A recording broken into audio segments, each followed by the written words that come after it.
Halo Sobat Samuel, perhatiin nggak belakangan ini kendaraan listrik makin ramai di jalan. Mulai dari motor, mobil, sampai bus. Ditambah lagi kita sering melihat berita pembangunan fasilitas energi ramah lingkungan dari tenaga air hingga tenaga surya. Ya, Indonesia memang sedang berada di jalur transisi menuju energi terbarukan, sejalan dengan tren global dan target pemerintah untuk mencapai net zero emission pada 2050. Artinya, penggunaan energi fosil perlu ditekan secara signifikan. Tapi, pertanyaannya adalah, apakah energi fosil benar-benar bisa tergantikan sepenuhnya oleh energi terbarukan? Menurut riset yang dilakukan oleh tim Samuel Sekuritas dengan judul Black over Green, kemungkinan tidak semudah itu. Kenapa? Pertama, faktor efisiensi produksi yang lebih rendah. Faktor kapasitas pembangkit energi terbarukan seperti angin, air, dan surya lebih rendah daripada pembangkit berbahan bakar fosil seperti minyak bumi dan batu bara.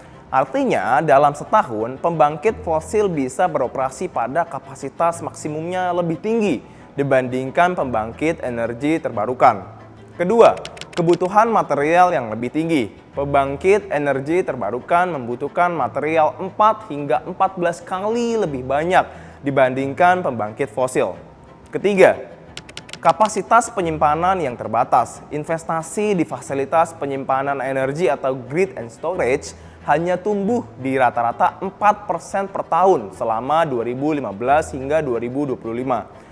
Akibatnya, kapasitas penyimpanan yang tersedia belum cukup untuk mengakomodasi hasil produksi energi terbarukan secara efisien. Untuk mendukung penelitian kami juga menganalisis China, India, dan Jerman, 3 negara yang mewakili hampir 50% permintaan listrik global. Di Jerman, salah satu negara maju dalam bidang energi terbarukan, justru meningkatkan kembali porsi energi fosil dalam beberapa tahun terakhir akibat krisis energi. Selanjutnya, China dan India juga memperlambat pengurangan energi fosil akibat lonjakan permintaan listrik. Kesimpulannya, bahkan negara-negara besar pun masih belum sepenuhnya siap beralih ke energi hijau di tengah permintaan energi yang lebih tinggi.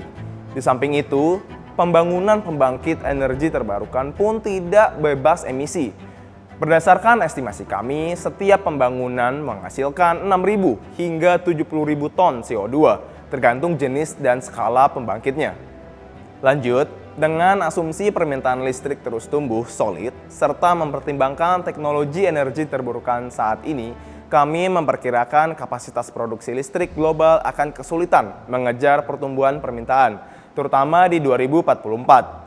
Menggabungkan fakta di atas dengan semakin menurunnya supply akibat rendahnya investasi di sektor migas, kami melihat prospek pasar minyak dan gas masih sangat menjanjikan untuk jangka waktu yang lebih panjang.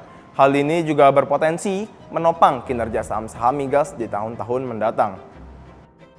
Kita juga ada beberapa topics untuk black energy related. Dari sektor oil and gas ada energy dengan target harga di 650.